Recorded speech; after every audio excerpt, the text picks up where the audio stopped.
You're listening to QSBS Solved, where we share insights for founders and investors looking to maximize their business's growth, exit opportunities, and tax savings. Our team at QSBSrollover.com offers specialized services to help you benefit from owning qualified small business stock. Our podcast guests are leaders in their respective fields and work on every side of the startup journey to help founders and investors win. The ideas and opinions shared here are not investment, tax, or legal advice. Reach out and we'd be happy to connect you with a qualified advisor or tax counsel. For now, enjoy today's episode.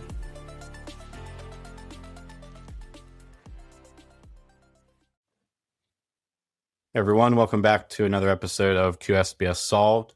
This is part 3 of our QSBS Masterclass with Scott Dolson.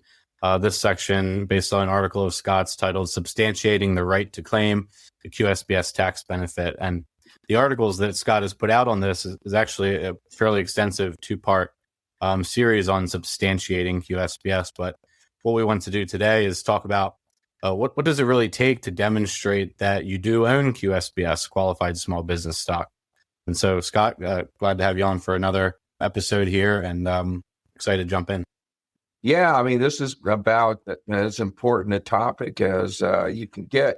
I'll just tell you a little bit of the backstory. So, you know, I've been working on this 1202 area for 7 or 8 years. And, you know, maybe it was a year ago. I don't know if it was that long ago, but maybe it was. I was having lunch with Bob Webb, another lawyer in our office, and he does tax litigation. And I mean, he does white collar crime and, you know, criminal tax stuff also. But we were just talking about 1202, and I was talking through with him. It was actually one of these 1045 issues. I was kind of explaining, you know, for somebody who doesn't really know about it, you know, what it means to reinvest under 1045 and how, you know, some of the clients, things don't work out and you end up liquidating. And his reaction to all of that was, well, that would be a really hard thing to substantiate in tax court, you know, that. And so I was like, well, I mean, so what it really did is it just kind of triggered, you know, me really digging in and having, I think, a more fulsome understanding of, you know, the whole tax administrative process, tax penalties, what it means to provide to be able to substantiate something in tax court. In other words, provide the background, factual information, documents, you know, to prove your case so that you know, if you claim, I mean, it's one of two things. You're either taking a return position, claiming a 1202 gain exclusion, or you're making a 1045 election to reinvest proceeds. So if you do that and the IRS audits you, you know, number one, what is it going to take to convince that auditor that you're not low-hanging fruit for them to come after? And number two, if you actually end up in tax court, you know, what is it going to take? And so what do you need to do? You know, and the other leg on this thing is, you know, I have a lot of conversations with people, and this is kind of within your ballpark too, with people who are thinking about going into a 1045 reinvestment. And, you know, they're not used to it. They don't know anything about it other than maybe they've seen one of my articles or something. I really feel like it's my job, and these articles are basically sort of telling them, here's what you need to do, because you don't want to be in that situation, which I've been in on my end, dealing with part of it is 18 months later, you know, you get an email and they say, we need to have a meeting with our accountants. And you get the accountants on and you get the client on, and what you find out is they haven't done anything. And so the accountants are like, we can't sign a return taking the 1045, making the 1045 election. There's no evidence of active conduct that's required. Or it could be, you know, taking the gain exclusion. But that's the other thing that I see. So when I told Bob all of this, Bob's like, you know, that would be hard. It would be possible.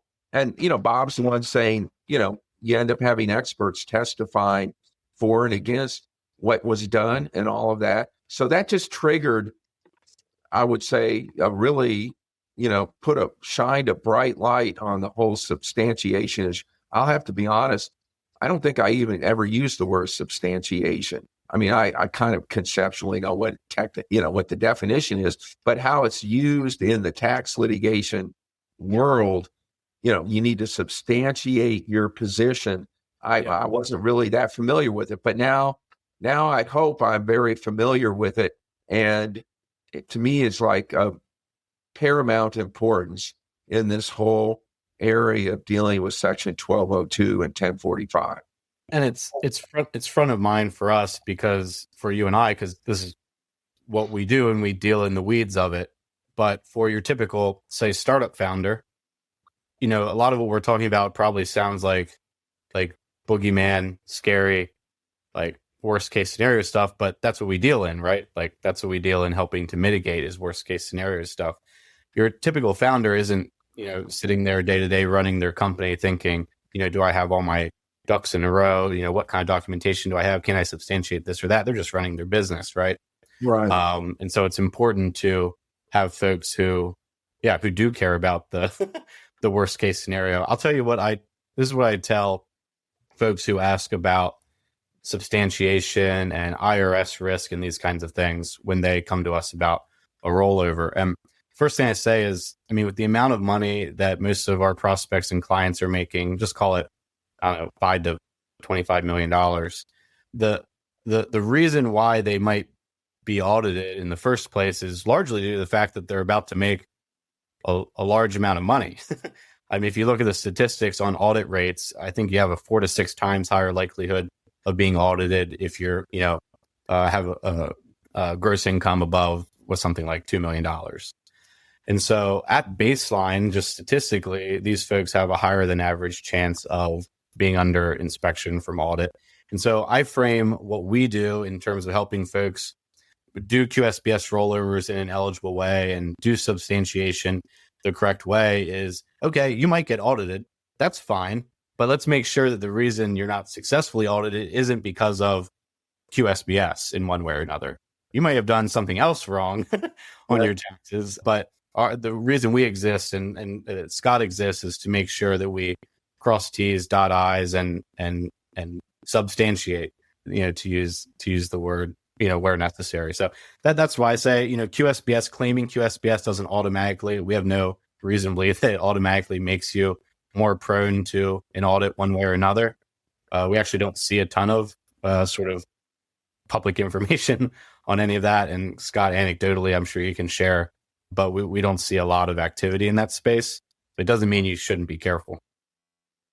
Yeah, I don't believe that at this point in time, there's a lot of audit activity going on. But, the problem with 1202 and 1045 is it's down the road. We're planning today for things that you might end up being audited, anywhere from, a year or two from now to 7 or 8 years from now. So we don't know what the world's going to be like at that point in terms of IRS audits. So I just have to, I feel like my mission is to assume that we're going to be audited and assume that we need to position ourselves to win that audit or win in tax court. That's my job. My role in this is to, I'm kind of a tax advisor because, it's basically you're consulting. I'm not implementing. I'm telling people, here's the problem, setting the table of, what you need to worry about, why you need to worry about it, what you need to do. And then, I'll look at budgets and business plans. I'll provide people tax advice about, they're going into an M&A process, they're doing X, they're doing Y, but either they or Brady Weller or employees of the company, they need to be doing it. So, my job is to kind of tell people what they need to be doing. Then they need to actually do it, sometimes with your help, whatever it is, but, I can't do it for him. At least I can't do it for him. Well, let's speak to, if you can, speak to the CEO who hired a CFO a year ago because they're planning, hopefully, for a liquidity event. And the CEO hired the CFO because he doesn't want to deal with it, but he needs to understand. So speak to both of those folks, speak to the CEO and the CFO, and let's talk about documentation of financials. And what would be the best case scenario for a founding team coming to you or a CFO coming to you and saying, here's what we have. How does this help us or hinder us in substantiating our positions?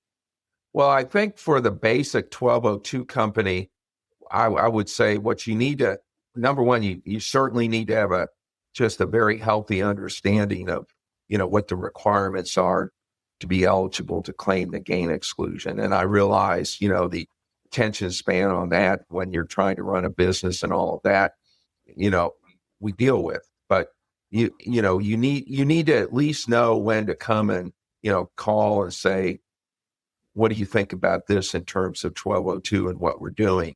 I mean, ideally, so you would need to have be somewhat of a student of it, because if you're not a student of it, you might have a foot fault that, ruins your ability to claim the gain exclusion. What I talk about in the article is the concept of a QSBS file. And the QSBS file conceptually means that you're pulling together the information and documentation from day one of the issuance of the stock all the way to the time the stock sold that will help substantiate that you've met each of the eligibility requirements. And part one of the article kind of grinds through each eligibility requirement. I mean, some of them are hard to conceptualize how they would actually be proved in tax court, and they've never actually been aired out in tax court. I mean, the one, I used 80% of my assets by value during the entire holding period of somebody's QSBS stock. 80% by value of the assets were used in qualified activities.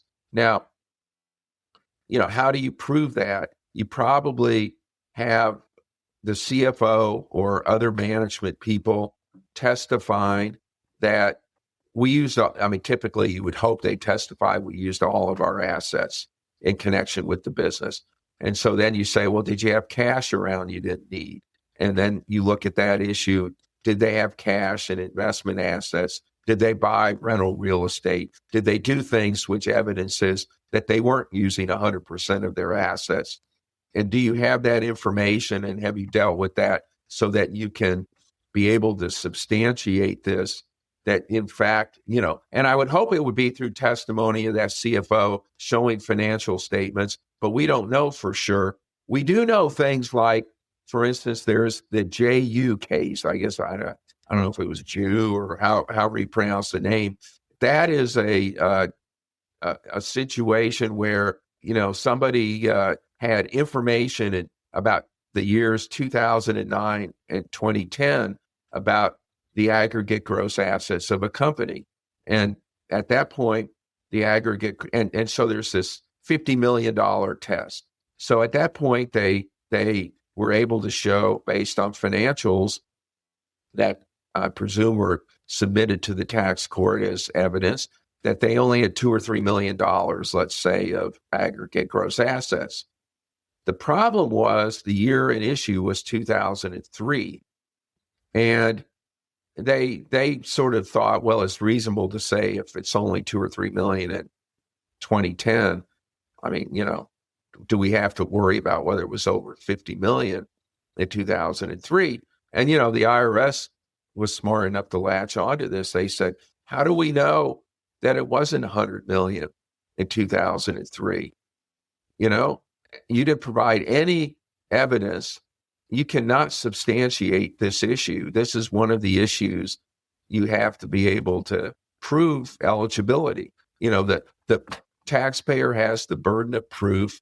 The job of the government is to try to interpret as narrowly as possible gain exclusions. So within that nasty framework, you better be able to present financial information about 2003, or you'll end up in the place of that taxpayer who lost because he couldn't provide, apparently, or his advisors either weren't smart enough or capable enough or didn't have the information on 2003. So you lost. So that just shows, if you do end up in tax court, or you end up with an auditor who just wants to nitpick, which they may well want to, over millions of dollars of gain exclusion, you better be able to step up and grind through each one of these eligibility requirements. Because I'll tell you what the IRS is probably going to have.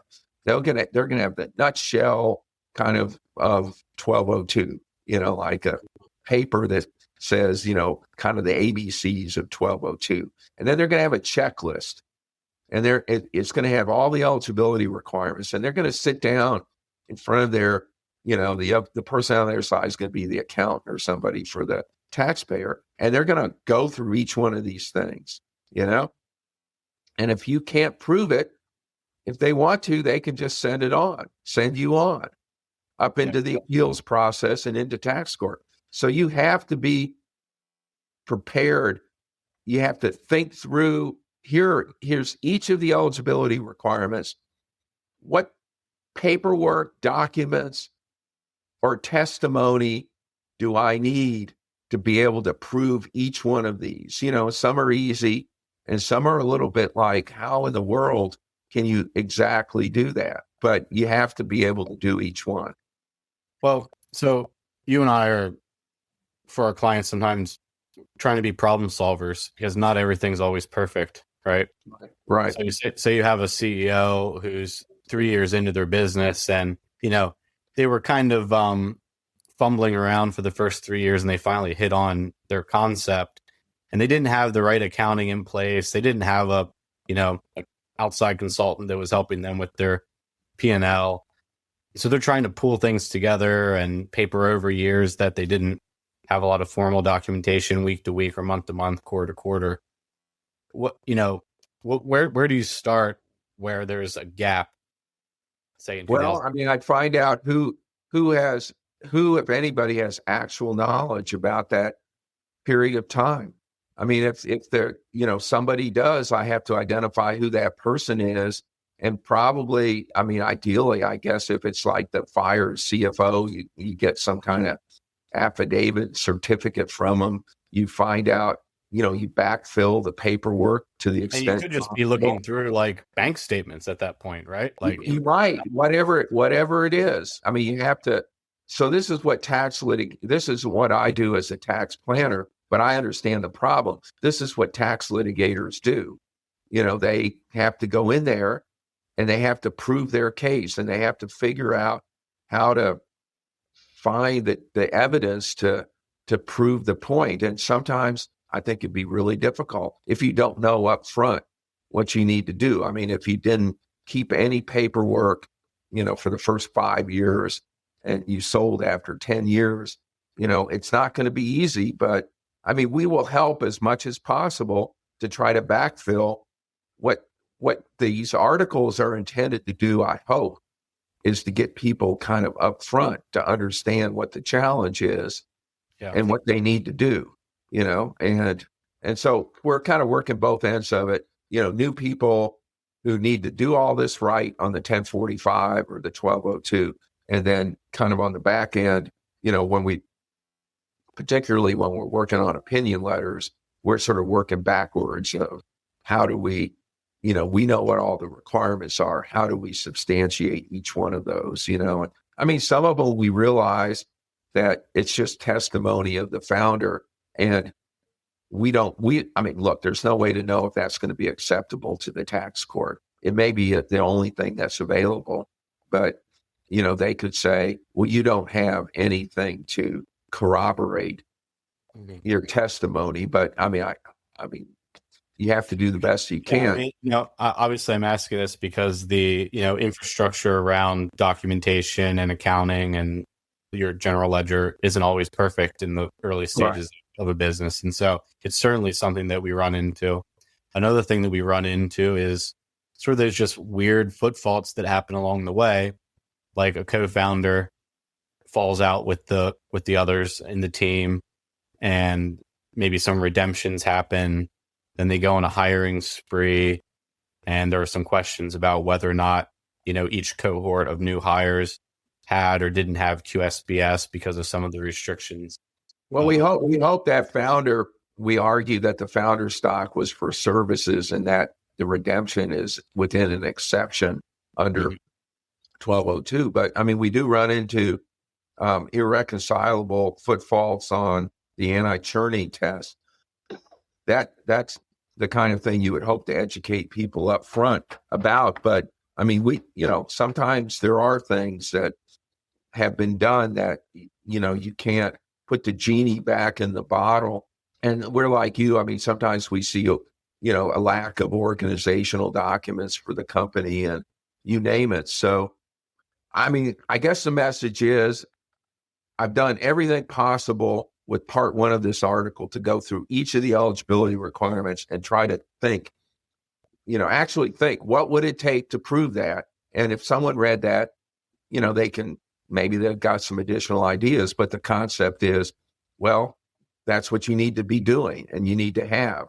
And, if people come to us after the fact and, when it's time to get an opinion letter, kind of we're in the business of seeing, well, okay, what information do you have? Who knows about stuff? And, how do we put it together? I mean, you could have a situation where you have a founder that was in there the whole time. Maybe they're still CEO and they can get the CFO to focus a lot of attention, all the way to the situation where you have an early stage investor or employee who got fired and nobody will talk to them anymore and they don't have anything, so, and everything in between. Yeah, there are two types of outside, call it like formal and semi-formal documentation that you can also get to help you navigate some of the substantiation work. One of them that listeners may have heard thrown around is this idea of an attestation letter. And I know that Carta and some other cap table management platforms will issue these little certificates or basically notices in your equity management portal to basically say, hey, based on holding period and what we know about the assets of the business and this type of thing, it seems like you may have QSBS.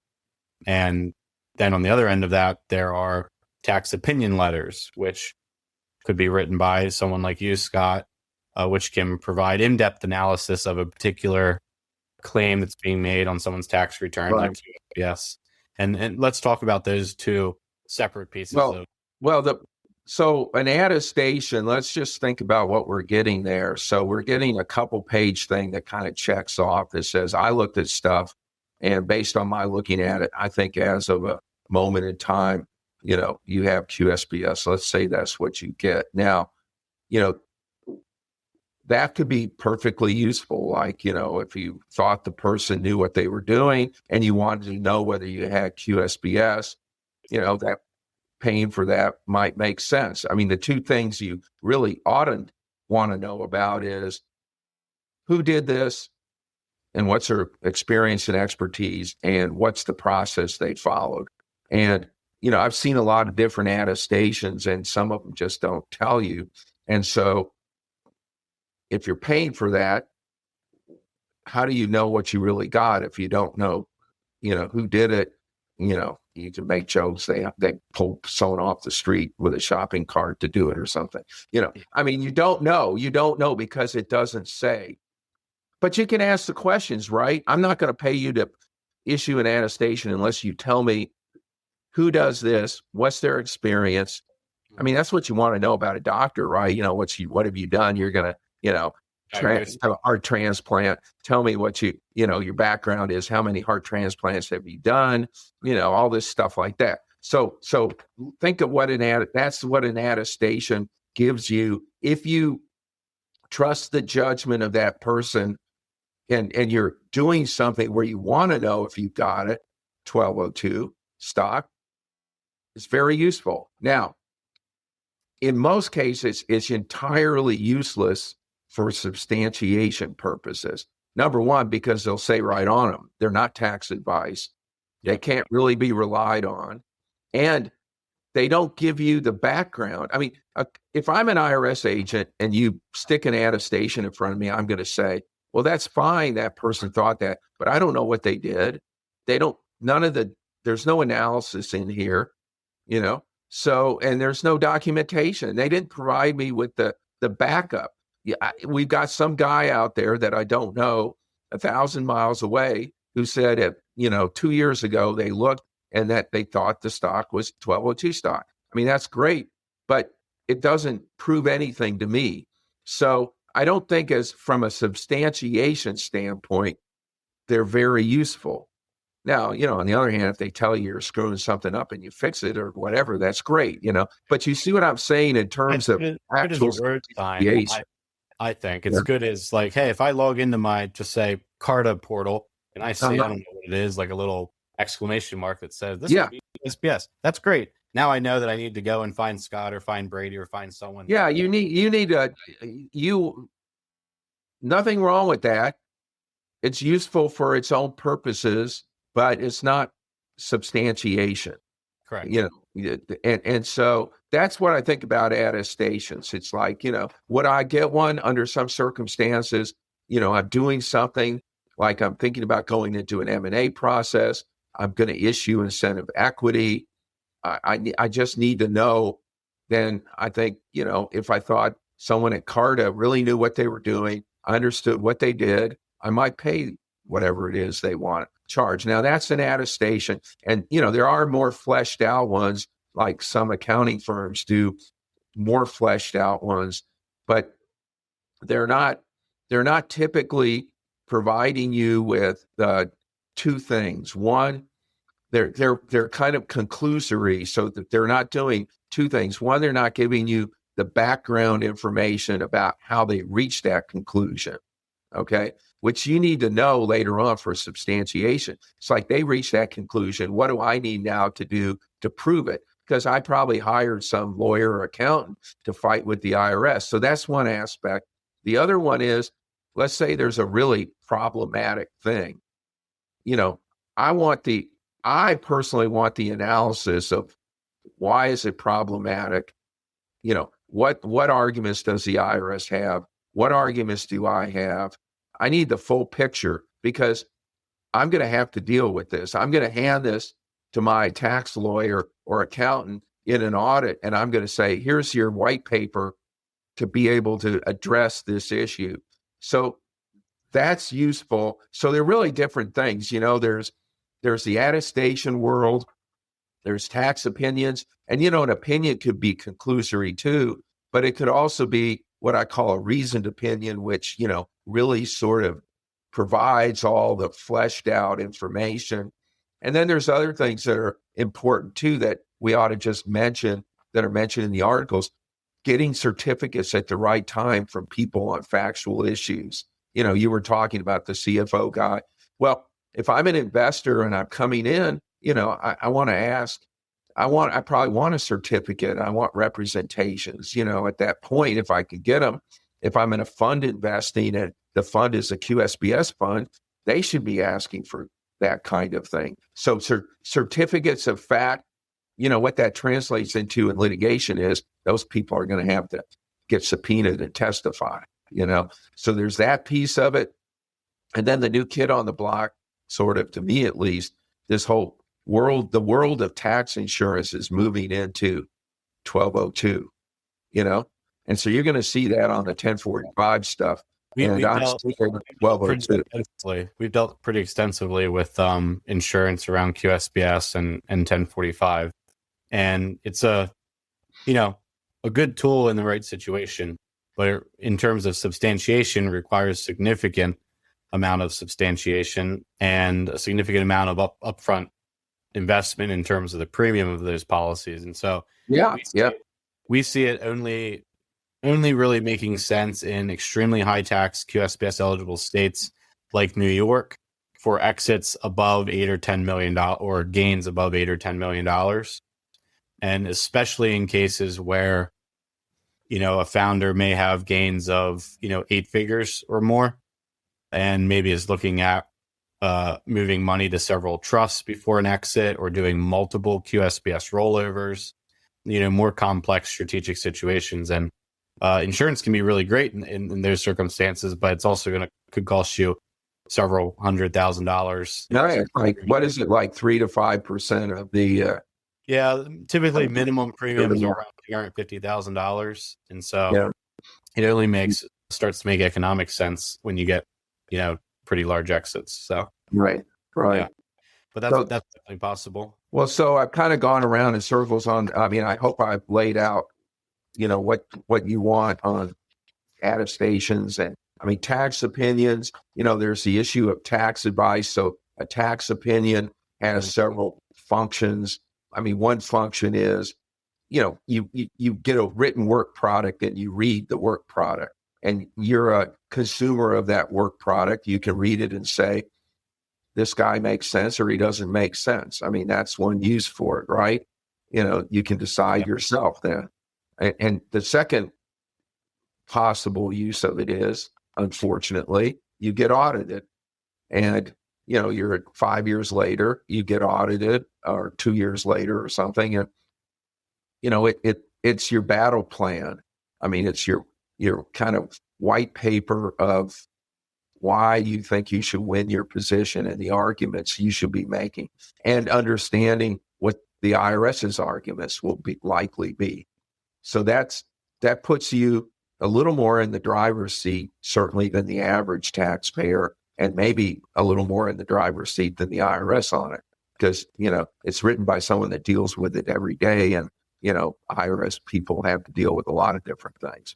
So that's the second function. And the third function is, it can be tax advice that a taxpayer can say that they received this advice and they had reasonable cause for taking their return position, and therefore, if you lose, the penalty shouldn't be imposed, 20% substantial understatement penalty. So that it really serves different functions, which can be significant, right? To not receive penalties as part of a successful audit, if that were to happen.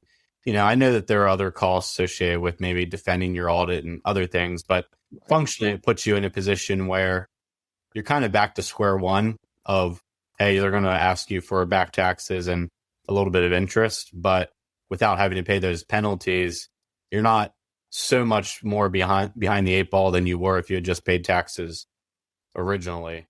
Yeah, you had to have had a pretty good argument. The baseline is you had to actually have had substantial authority for your position. So you have to have some pretty good arguments, but that doesn't mean you have to win. Substantial authority, which is the base return position for anything you do on a return, probably is like 35 to 40% chance of winning. And that's less than 50%. So, you could certainly, it's not unreasonable to think you might lose and still have sufficient authority to avoid being hit with the penalty. But, it's way above, a frivolous or sham position. And you can also, if you want to, and you need to, if you don't have substantial authority, file a form 8275 with the return, which basically discloses to the IRS the return position you're taking, for which you're saying, I don't have that level of substantial authority. So, you would think that people wouldn't be filing those if they didn't have to, because they were, I think they raised a red flag. But, I think there are a lot of those that get filed in the total country. And so, it's certainly an option. And it's something that any tax advisor needs to tell clients about, the ability to potentially support mitigating penalties through, that disclosure. So, yeah. Yeah. And I guess the last thing I'll say before we wrap up here is, I think that obviously, like we said in the beginning, Scott and I deal with worst case scenarios, or at least deal in trying to mitigate against worst case scenarios. But this conversation shouldn't be taken as QSBS being inherently risky to claim, however you want to define risk. But the reason we talk about it this way is because there's simply not a ton of information with regard to the IRS openly interpreting some of the rules here. And so there is some gray area. You do need someone like Scott to step in and make interpretations, sometimes legal interpretations on your behalf based on your situation to help substantiate a position, because, it's not as cut and dry as, hey, what's my W-2 income tax stat for this given year? Yeah. Just have a little bit less information on QSBS than some other areas of the tax code. And so that's why we speak about it in maybe like high up here terms, up in the air terms versus a lot of concrete language. Yeah. I mean, the crazy thing about all this is it's not some tax shelter product some crazy people created somewhere. It's a statute that very clearly allows you what, some people think is an excessive gain exclusion, but it's the law. Yeah. And, our job is to help make sure people can prove they're entitled to claiming it. And there's certainly no reason to think that people aren't entitled to claim it, Yeah. I mean, maybe it's an excessive exemption, but what's also excessive is the amount of value, jobs, and GDP generated from the types of businesses that we work with. So, this is where right. This is where we want to see our money. Yeah.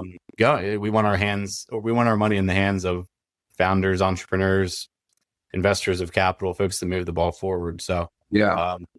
Scott and I are here to help you substantiate those things. And Scott, thanks for your input. These are great articles. Use them as a checklist if you're working with your CFO towards an exit. To make sure you have documentation in line.